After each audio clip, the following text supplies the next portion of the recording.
well, it is 4 o'clock. We'll go ahead and get started. I'll call to order the meeting of the City of Conway Community Appearance Board. First order of business is the approval of minutes from the last meeting. I make a motion to approve. Second. All right, all in favor? Aye. Any opposed? All right, those are approved. Next order of business is certificates of appropriateness. We have 206 Laurel Street. Ms. Dennis? Yes, ma'am, and just to state for the record, 1106 Third Avenue has been withdrawn. The applicant decided to change their plan, and they will come back before the board whenever they are prepared with the new design. And also, item C has also been withdrawn, so when you see item B, item C is still shown in the rendering, but item C will no longer be moving forward. Does that make sense for everybody? Okay. Okay, so 206 Laurel Street. This is Conway City's municipal court, and they are requesting to replace the 2 existing awnings that were damaged in a couple of the previous storms, and they're wanting to replace the awning coverings from green and white stripe to a solid black to match the other awnings for other city buildings in the downtown area. The city, or the signage of Conway Municipal Court, it was item C, but that is no longer moving forward. There will be no signage included on the awning. It will just be blank.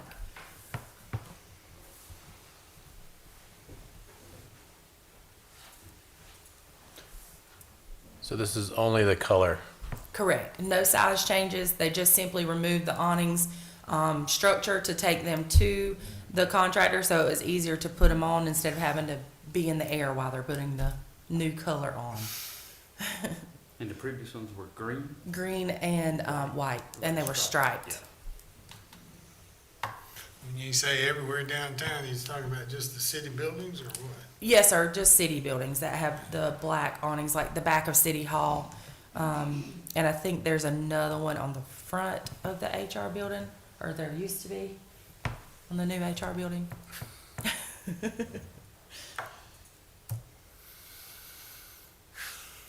I'll make a motion to accept as presented.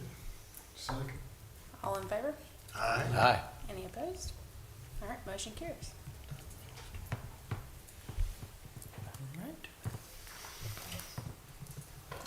All right, next order of business is public input. Do we have any? Hearing none, we'll move on to board input. None. Moving on to staff input. Ma'am. All right. Do I have a motion to adjourn? Make the motion, we adjourn. Do I have a second? Second. All in favor? Aye. All right, adjourn at 4:03. How did you get 1, 2, 3 items done in a minute and a half? Y'all are just that good? Just reduced to one. Is this down? Okay, he's down there. Yeah. He's snoozing. Thank y'all. Whenever you're ready. Are you good, Marcus? Would you like the gavel? Yeah.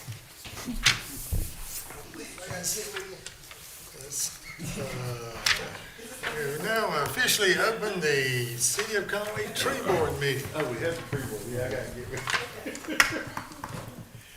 And, let's see, anyone have any additions, exceptions to the minutes of the last meeting on January 8th? I'll make a motion, we approve as presented. A second. All in favor? Aye. Any opposed? Motion carries. Now we have a tree appeal for 1304 10th Avenue. Can you introduce that for us, please? Yes, sir. The applicant had called the office to request removal of the tree. Upon further inspection, staff determined that this was a landmark live oak, DBH of 32 inches. However, there is significant existing damage to the tree. It does not appear that it was caused by the current owners. It appears that it is a natural damage. The inside of the main portion of the tree, a large portion of it is hollow, and it is beginning to kind of pull apart from each other. So this tree is essentially appearing to begin to split in half. The applicant is not here, but because it is a landmark live oak, the tree board is the only ones that can give approval for it to be removed. And staff is fine with however the board would like to move forward, but mitigation would be required. But the tree board also has the ability to reduce that to however they see fit. For the size that's proposed, there would be a minimum of 8 trees replanted, but again, the board can reduce that to whatever they see fit. And just for note, this property owner, on the rear portion of their home as well, they do have another large, beautiful live oak as well.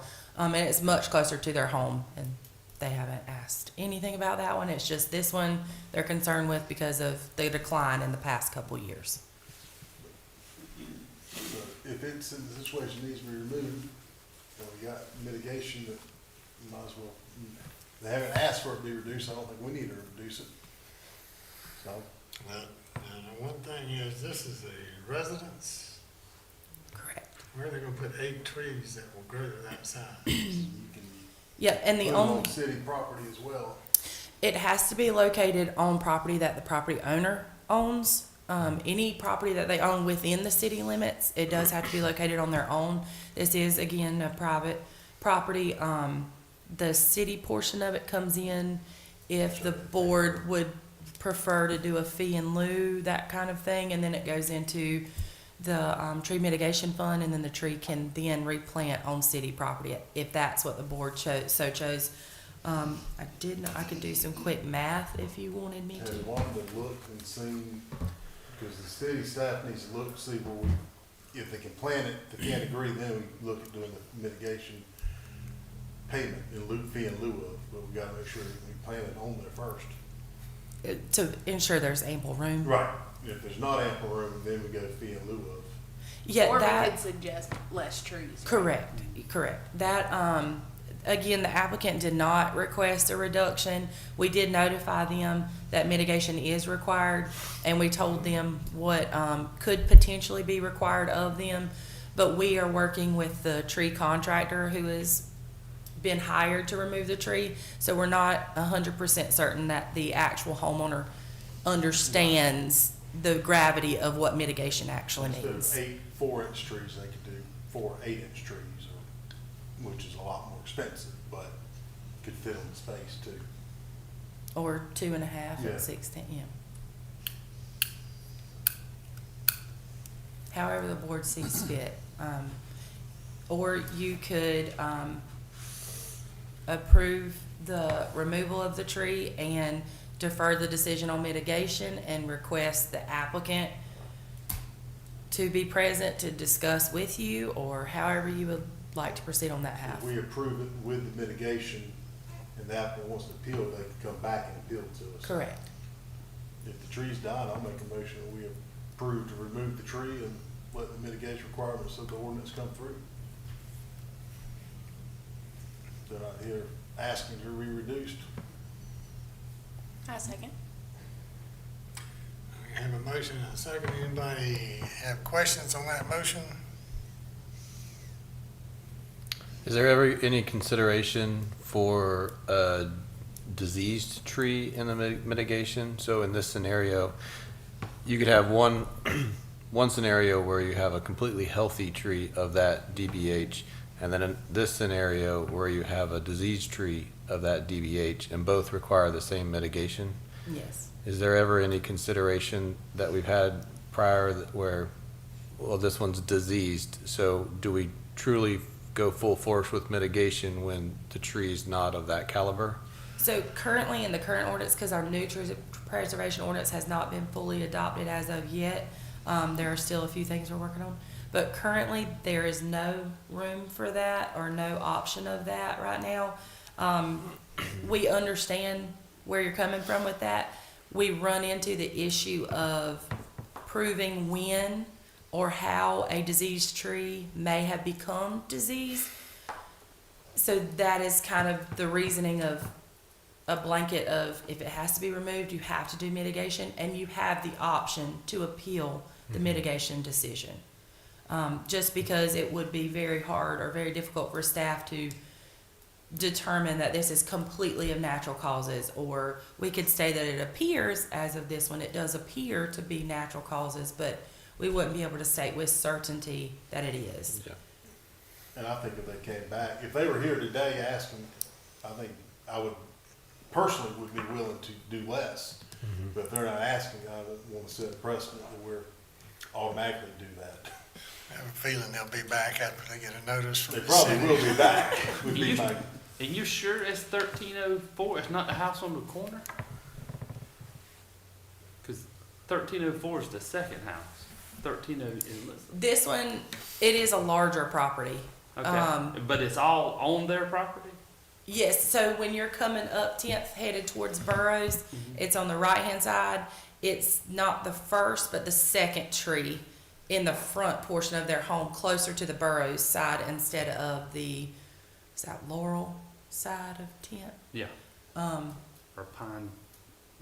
Pine Street Pine Street, side, yeah. Pine. Yeah. Okay, any further questions or comment? Okay, we have a motion and a second. All in favor, say aye. Aye. Any opposed? Motion carries. Our public is left. Well, almost left. Any public input?